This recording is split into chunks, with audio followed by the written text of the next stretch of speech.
Assalamualaikum warahmatullahi wabarakatuh.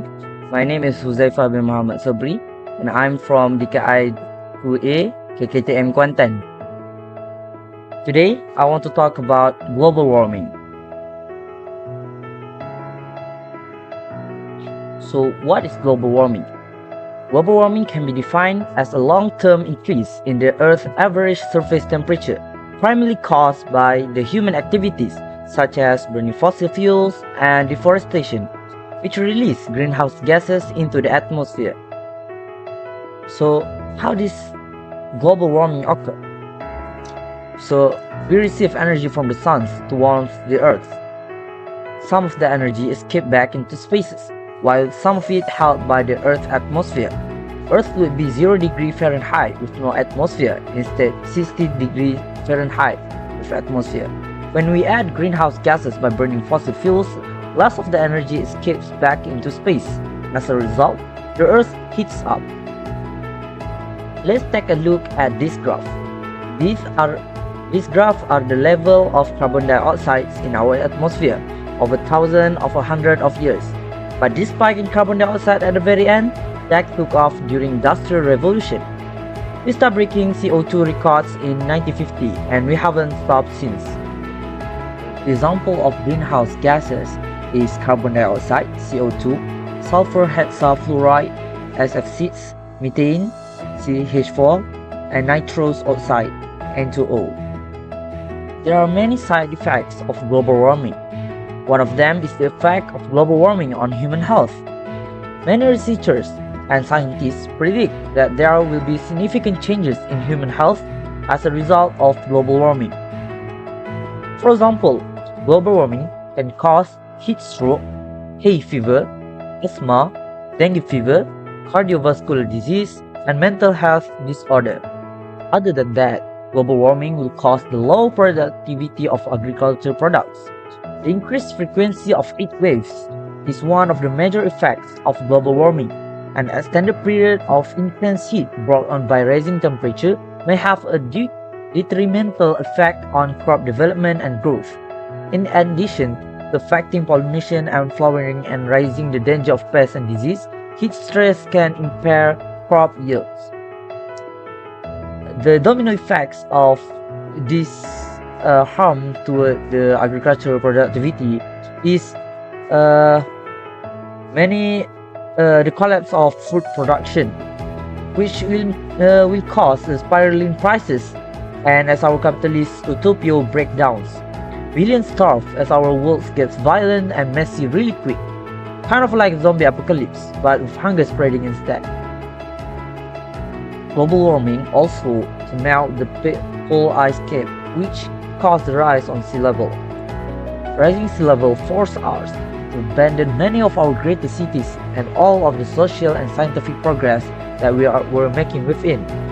For your information, around 100 million people live within 3 feet of mean sea level on a global basis. Bangladesh, Bangkok, and Shanghai are particularly vulnerable. Islands in the South Pacific are being overrun by rising water. Research carried out in the Pacific Ocean revealed that sea level are rising at a pace of 35 mm per year, whereas in the other regions the rate is 1.53 mm per year, which may seem small, but it will trigger the big effect in the long term. Global warming is very threatening to humanity. Even the world governments, the United Nations, UN, need to take actions. The proof is, the UN held the climate change conference in Glasgow, COP26, which brought together around 120 world leaders and over 40,000 registered participants. In this conference, the Glasgow Climate Pacts have been formed. There are a few agreed terms in this Glasgow Climate Pact, which the first one is all the country recognizing the emergency of global warming. Second, all the country needs to accelerate their actions to to reach the 45%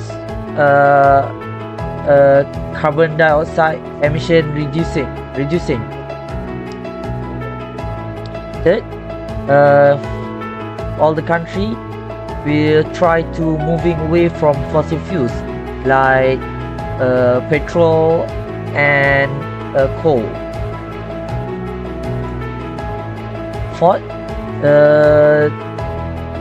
they agreed that they will delivering on climate finances. Fifth, they agreed to complete the Paris rulebook, and lastly, focusing on loss and damage on each country. So the question is, this big problem, what are our role? What do we need to do to reduce greenhouse gases effects? Okay, there's a lot of things we can do. The first thing is we can reforestate and afforestation, which reforestation means that we plant back all trees that have been deforested, and afforestation means we plant a new forest, which the place that we plant is not forest before. Second, we can take public transportations, for example, like buses or LRT, trains.